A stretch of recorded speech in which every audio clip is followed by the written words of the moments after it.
And I said, Christian Ponder, hey man, thanks so much. I really appreciate this. And I got 20,000 football questions. I probably have time for 3 of them. So, Nice. Like I said, first thing I will get started on is, where was the most pressure packed being a quarterback at? Was it NFL? Was it Florida State? Or was it just Texas high school?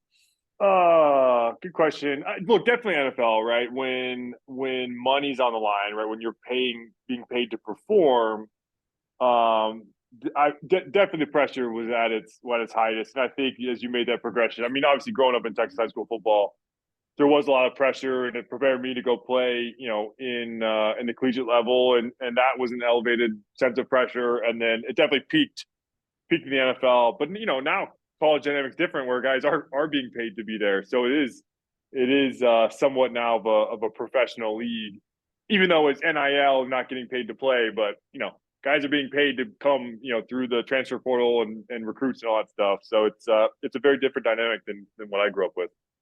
Well, when you're playing at Florida State, you played with Myron Roll, correct? I did, yeah. Yeah, I did an interview with him a few months ago, and he brought Nice. up a little bit about working with Mickey Andrews. Yeah. I guess they would go into the locker room every practice and, hey, did you guys get 2% better? Can you point out? Yeah. Didn't. I mean, did you have to go through that as well, or? Yeah, it was great. I mean, that was definitely more of a defensive side of the ball, and Coach Andrews, right, as the D coordinator. But Mickey was definitely really faced kind of the whole team a lot of the times, as he was kind of an institution, right? He was there for a long time with Coach Bowden.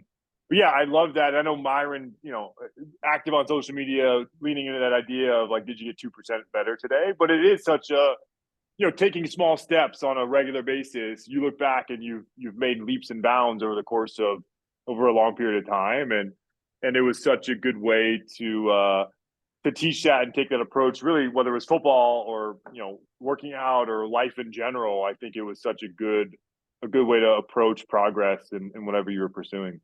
How much did you learn? You as a quarterback learn accountability just from being a Seminole?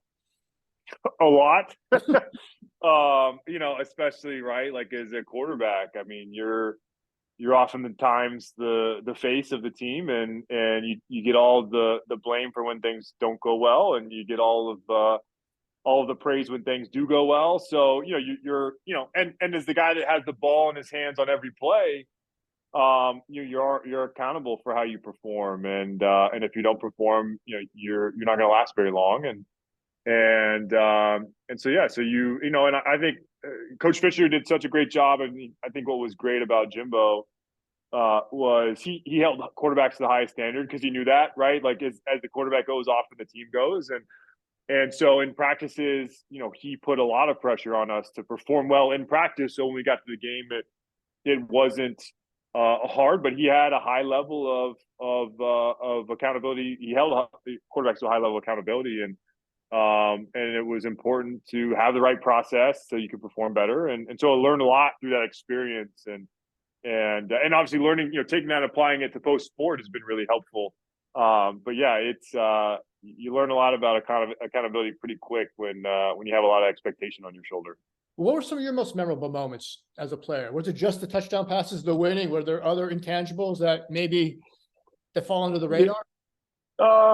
Look, there's a million little moments, right? I think when you talk to so many athletes, what they miss most about playing, yeah, there are a lot of great memories of winning and scoring and making big plays, but it's so oftentimes it's more about the relationships. I mean, very few places outside of sports and the military do you go through really hard situations with a collective group working towards the same collective goal. And that was sports. That was specifically football, right? Where there's a lot of highs and lows throughout a season and injuries, and it's such a harsh sport. And so it was really the relationships, but a lot of great, going back to my moments at Florida State, having a lot of great games, beating University of Florida my senior year after I can't remember how many years drought where we lost so many years in a row to UF, who was our biggest rival. Beating Miami twice at their stadium, making the ACC championship for the first time in 4 years, having a 10-win season for the first time in a long time. Obviously getting drafted in the first round was a dream come true for me. Beating Green Bay, games, the 16th game of the year, my second year to make it in the playoffs, and just a lot of great memories, big memories, but a lot of great small memories in between those big moments. I mean, being out of the league now for a couple of years, Do you still have the aches and pains every morning? I don't. I had probably the biggest thing is my third year in the league, I got smoked by D'Angelo Hall diving for the end zone. And when I stuck out, he came and drilled me, actually knocked himself out, but he also knocked my shoulder out of place. And, had a slight tear in my labrum that they said at the time, like, it wasn't bad enough to go get it fixed. So I never went and got it fixed. But now it bothers me. It'll pop out. Like I could like lean forward against the table and just pop out randomly. And so there's like some lingering effects of that, or I had surgery on my AC joint here, and every now and again it'll bother me. But for the most part, like I didn't have bad knees. I never had knee surgery. I feel like I came out of it pretty well on the other side of it compared to a lot of other guys who've definitely dealt with dealing with the lingering effects of playing such a physical sport. Well, how do you train now, post football? Yeah, it's funny. I knew at some point, right? Like I think what was so great about being in sports and football, like you had so much structure, especially around working out, right? Like you always had a strength coach and a program, and I knew that time would end. So I actually kept a lot of my like programs, my like books, my workout books from my time, especially in Minnesota.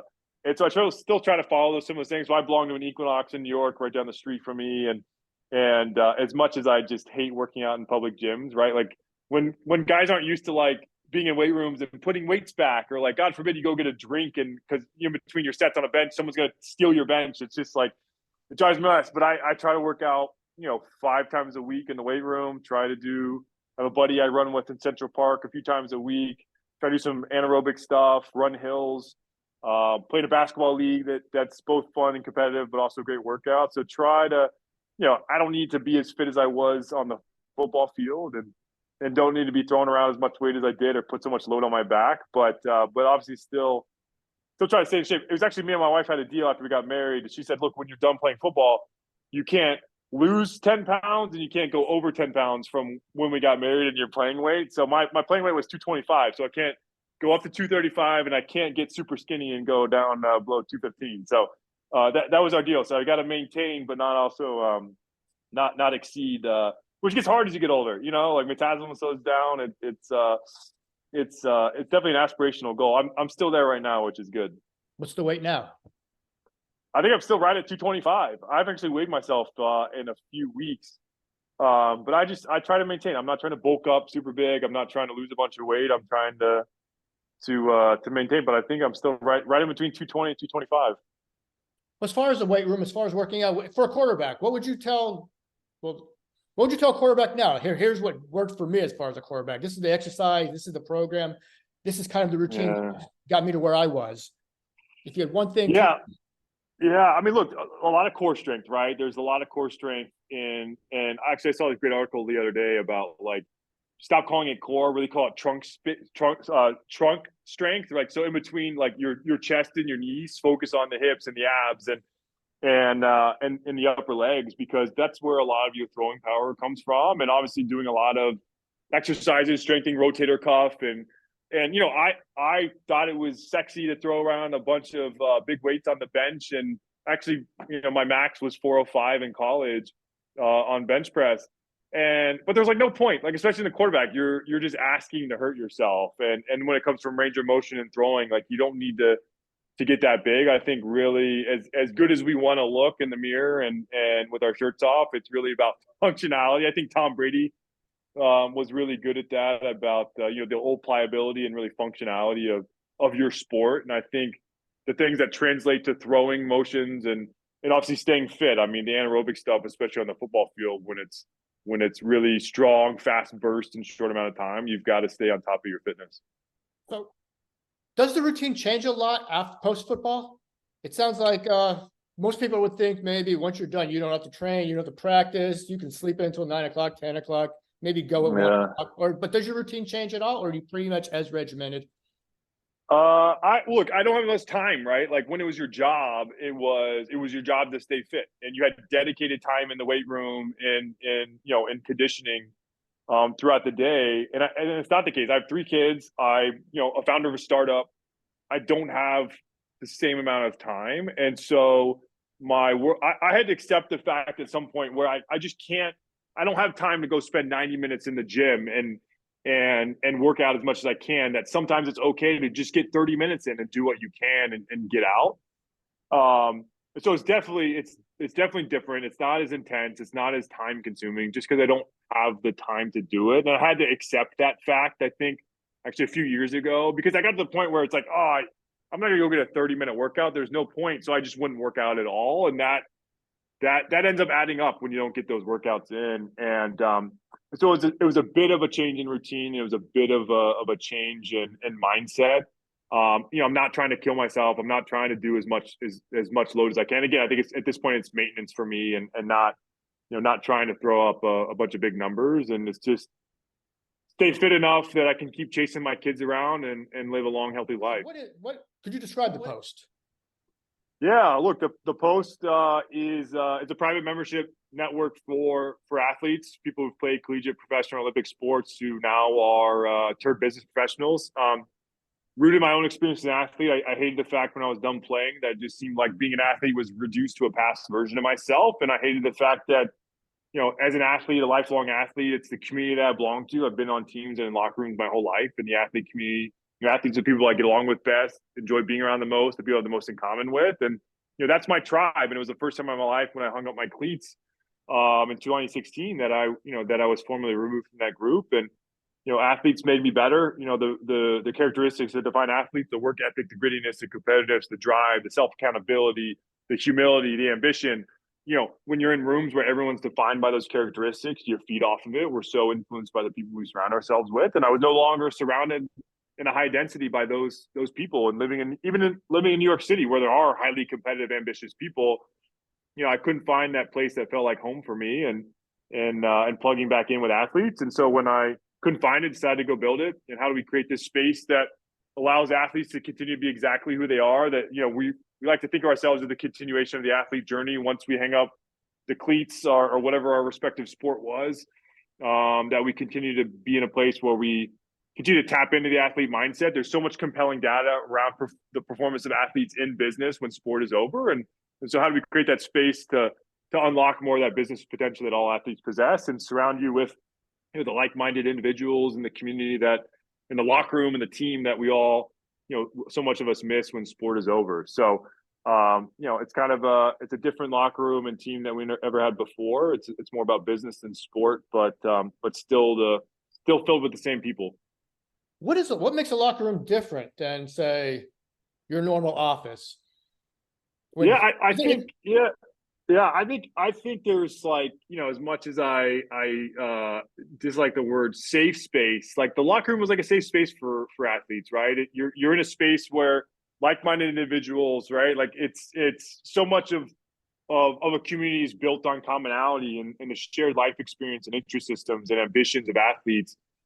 Creates a lot of connective tissue inside of a locker room, and so a lot of space where it was like a family. I mean, great conversations, tough conversations, leveraging each other to get better, pushing each other to get better, holding each other accountable.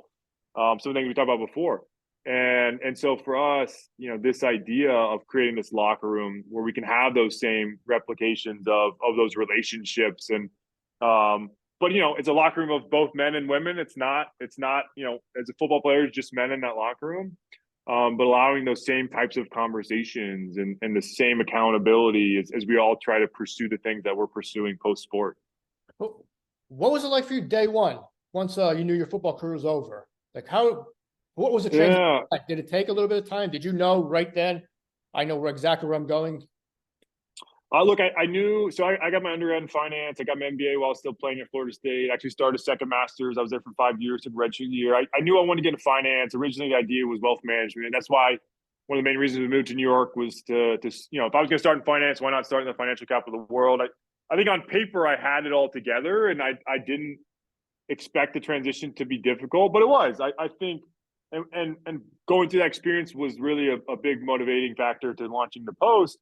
We're not trying to help athletes in transition. What we're trying to build is a community for athletes to transition into when they're done. And just like, we had, like when I transitioned to college, when I transitioned to the NFL, you kind of had this veteran locker room to step into where you had people who, were juniors and seniors in college or in the NFL for 7, 8, 9, 10, 11 plus years, who knew what it takes to compete at that level. And as a young person, building relationships, watching them, learning via osmosis to figure out how I can compete at this level. I think it's the same thing that we're trying to do. How do we take former athletes who are doing exceedingly well in business because of their athletic background, and younger athletes transitioning out can now learn from them. But for me, it came down to four things: a loss of identity, a loss of sense of purpose, a loss of structure and routine, and a loss of community. And so for us, it's how do we combat that? I think, again, like, you shouldn't shed the athlete identity when you're done playing. Like, being successful in business are the exact same qualities it takes to be successful in sports. And so go be an athlete in business, go be an athlete in your relationships, because it means you're going to work hard, you're going to be introspective, you're going to have great goals, you're going to deal with failure, like, all the things that, again, that made you a great athlete. So don't shed that athlete identity. Your sense of purpose should not be your sport. It's your sense of purpose. You should leverage sport to actualize your purpose, and that purpose shouldn't change when sport is over. Structure and routine, all the processes and the things that worked well for you. So it's just up to you to hold yourself accountable, or create the space or the people in your life that can hold you accountable and help you establish those structure and routines. And then community, again, for us, that's our job. How do we give you that community that you can plug into, be a part of when sport is over? But yeah, it was hard. I think it's a unique problem to athletes because you're so deeply ingrained in that community and a huge part of your identity and sense of purpose. And suddenly it's gone overnight, right? And you kind of kicked to the curb, and it's like, good luck, figure it out yourself. It's tough. And does it take an adjustment, at least for a little bit, just to get from football to the next stage? It does. Yeah, it did for me. It did. And because you're kind of navigating new environments, you're navigating new types of people. Things are just different. It's not things that, again, can be said or done inside a locker room, a team environment. It's not replicated outside of sport. And so there is definitely an adjustment period and a learning curve, and yeah, so it takes a little bit of time. How long does it take for you to stay in football shape until you finally realize, maybe the call's not going to come again? Is it you're taking 2 years or maybe a day? Like, how long does it take? I think it's different for everybody. I decided after the 2016 season, I was, if San Francisco last year was with the 49ers, I really enjoyed my time there. If I had another opportunity to stay, which Chip Kelly got fired after, I can't remember if we were a 2-win or 3-win season. We won 2 wins. He was one and done. They fired him. I think if Chip would have stayed, I would have had another year there. But they fired him. They brought in a completely new coaching staff, which was Kyle Shanahan. And I didn't have the opportunity to return. And I knew at that point I didn't want to be the journeyman. New city, new team every year. I had my first kid. My second was on the way. And so for me, I knew I was done. And so it didn't take me long to mentally be like, all right, it's over. It's time to move on. I pretty quickly started thinking about, okay, what is next for me? And so we moved to New York City in August 2017 after the 2016 season to start that next chapter. But there is a bit of paralysis by analysis of when sport is over, really you can choose any path to go down when it comes to that next chapter. And it's hard because it's like, what am I good at? What am I actually interested in outside of sport? And it does take a little bit of time to navigate that part of it. Well, in building the Post, did you know right off the bat that you weren't alone with that feeling that, hey, I need the camaraderie, I need that locker room presence, but in a different environment? No, I knew I was not alone because, look, you talk to so many athletes about what they miss most about playing, and it's some version of I miss the locker room or the team, which is just another word for community. And so I knew I wasn't alone in those feelings. And even before, these ideas started happening, even 2019, but really took it more seriously in 2020, where I was validating this idea. You just got a lot of feedback that it needed to be built. And so I knew I wasn't alone in that. And I got a lot of questions on why had it been built already? It seems kind of like an obvious idea. And I don't know the answer to that. I don't know why it hadn't been done before, but yeah, I built it out of selfish ambition because I just miss being around athletes. So I knew I couldn't be the only one.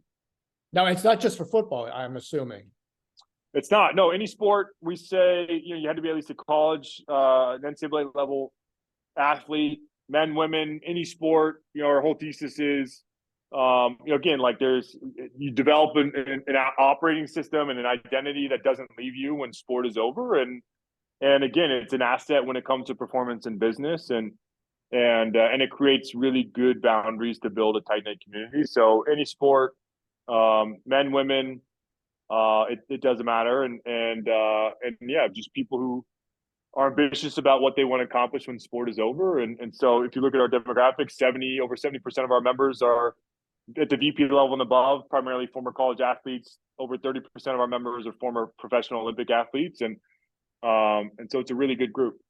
So what makes a college athlete, a pro athlete, just bounce to the next position, transition? So I don't want to say smoothly, but in this case where you're with the Post, like what's the common theme, I should say? What's a common theme of all these successful individuals? Yeah, well, look, it's crazy. There's a tremendous outperformance. Right? There's so much compelling data around how there's so many translatable skills of sports to business. So, people who've played NCAA sport only make up 1.5% of the U.S. population, but they count for 52% of women in the C-suite today, 15 of the last 21 U.S. presidents, an outsized number of Fortune 500 CEOs. And I think really it's about what we've kind of coined the athlete operating system, which is the set of intangibles that I've talked about, right? The work ethic, the grittiness, the competitiveness, dealing with failure, not in the sense of a depressing way, but how am I going to learn from failure and apply that to the next time? Working well in teams, being coachable, always being ambitious and trying to achieve more. Like, I just think those characteristics translate so well into business, and so it sets you up. So I like to say that, like, athletes were trained to be successful. Yeah, maybe we weren't trained to run spreadsheets or sales calls or whatever, but those hard skills are a lot easier to learn than the soft skills that sports develops over a long period of time. And especially when it comes to the losing part of things, right? Like, losing in sport is an inherent part of it. Losing in business is an inherent part of it, right? You're never going to close every deal. You're going to get no's. And it's what are you going to do after that fact? Are you going to respond and, again, be down and out and be depressed? Or are you going to learn from it and let it motivate you and figure out how I do it better next time? And I think that's what athletes learn to do, because we have bad plays, because we have bad losses, and you have to bounce back. It's not an option in sport. Otherwise, you're going to be benched and you're never going to play again. What was your biggest success story coming out of a failure? Oh, kind of a lot of failures. It's had a lot of bad picks. I mean, I think, gosh, that's a good question. I think there's countless times where, had a lot of bad plays. I think back to, like, I even think back to, like, over a course of like a year. My sophomore year, my first time I started at Florida State, my second year, or sorry, my redshirt sophomore year, I had a bad season. I mean, threw a lot of interceptions. A lot of people thought I should not be the starter for the next year. And what I did was I spent a lot of time in the film room. I spent a lot of time with my coaches, but a lot of time by myself, figuring out, like, why did you make all these stupid mistakes? Like, what was happening?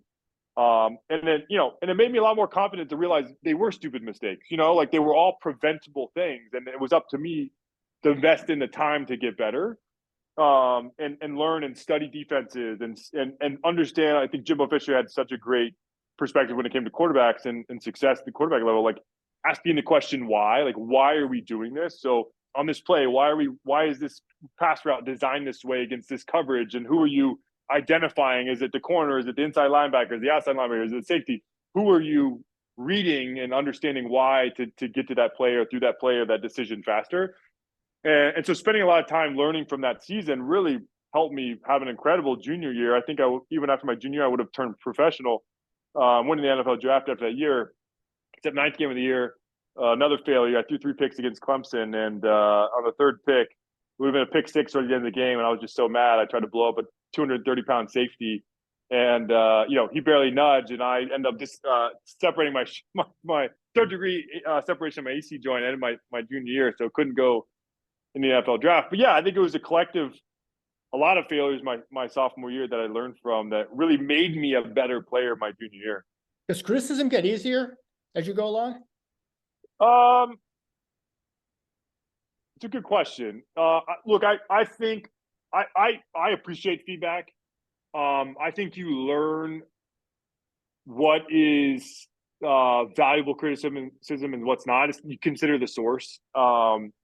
I think there are times where it gets hard. It's hardest when you're not playing well and you're not you're not confident and it keeps piling on and it can hurt your confidence. And this, I think in anything, confidence is really important, especially the quarterback position. And especially as you get into the higher levels where the pressure is highest, if you lose your confidence, it's detrimental to your performance. But I think criticism is an important part of growth. And we have to be aware of the things that aren't going well. I think that's one of the biggest strengths of athletes is this hyper awareness and self-criticism around like, hey, what went well, but more importantly, what didn't go well in my performance? How do I identify those things, whether it's through a coach criticizing me or any other source of criticism or just my own criticism against myself?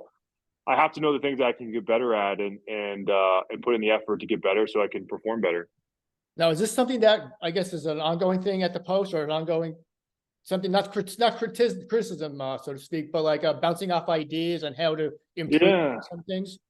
Yeah, for sure. I mean, a big part of us, again, we believe in the strength of self-awareness. So for us, some of the resources that we offer to our members is how do we continue to invest in self-awareness? And then our job is to bring the resources to help our members get better at whatever they identify as things that they may be, are a little bit deficient in and can get better in our pathways of growth. And so I think, obviously we don't criticize people. We help people identify things that they can continue to get better at and how do we help them get there. And I think that's a part of the athlete journey. That's a part of everyone's journey, right? I think it's your choice whether you want to have some honest conversations with yourself. And if you want to get better, you've got to figure out what you can get better at and how to do it. And so that's what we see a part of our job. How do I help you identify those things? How do you provide you those resources? How do we provide you the community to support you to help you, make those steps forward to continue in your growth journey? Now, are you strictly New York based, or are you going to expand eventually, or? We're everywhere. So we're a national organization. We have our first clubhouse, our physical space in New York City. It's hopefully one of many across the country, but we have members all over the country, pretty much every big city scattered in between. So it's we're not just for New York City. No, I'm a blue belt in jiu-jitsu. So does that make me, do I Nice. qualify, or do I have to get a black belt first before I? Well, maybe we should get on the mat and we should show me what you got. Okay. Yeah, look, we think, look, I mean, I think we accept all sports. I think there's something to that athlete mindset that creates bonds and connections between the people. So yeah. So what would you like? What is your selling point? Like for those who don't know yet about the Post, what would you tell them? Like, here's why you should come, why we need you, why you need us, and why we benefit from each other. Yeah. Look, I just think I think athletes get it. I think again we're just trying to build that space for athletes to reconnect with their community. I mean, again, it's a community that we've been a part of for so long, and really what we're trying to do is the team sports ecosystem that we all participated in was created in a way that got the best out of us when it came from an athletic perspective or athletic potential, right? You had teammates who were there to support you and push you along the way. You had coaches and training, all these resources that were there to unlock as much of that athletic potential as possible. And all we're really trying to do is take that same ecosystem for that same group of people and try to unlock or harness, all of that professional business potential that athletes possess because of that athlete operating system, as we call it. And so if you miss being a part of that community, if you identify as an athlete, we're here for you. I mean, our members, we have our members go from mid-20s to mid-70s. Our thesis is once an athlete, always an athlete. If you miss being a part of that group and want a space to continue to get better, I think one of the things about athletes, right, we always thought our best performance was still ahead of us, right? We could always still get better. And for us, we're trying to be that grease on the wheel that helps you get there. Do you still talk sports, or do you? Yeah. Obviously, sports is a big part of my life. I mean, my wife, works on ESPN covering college or NFL football. So it's a constant conversation. I think as an athlete, I think it's the thing that you're still plugged into the most. So it's still a big part of my life. Do you watch it from a different perspective, as say from these days as the guy at the bar watching his favorite team? No, I mean, look, I love being a fan. I still try to process what gets hard, right, is the perspective or the viewpoints of the cameras you watch on ESPN or television, whatever. You only get so much to see, and I'm always trying to digest defenses and try to predict where the blitz is coming from or identify the front or what they're doing as an offensive play. But like it gets hard because the scope at which you can view the plays from watching television gets difficult. But I'm still trying to like stay engaged from a quarterback's perspective and try to understand what they're doing in from a schematics game. But I love being a fan. I mean, it's been fun to watch. There are times where I definitely did miss being out on the field. I miss the competitive nature. I think there was always a fun opportunity when you could get out there and try to prove yourself and perform your best. I definitely missed that, but it's been fun being a fan, especially waking up Monday mornings where I'm not in pain. So that's helpful.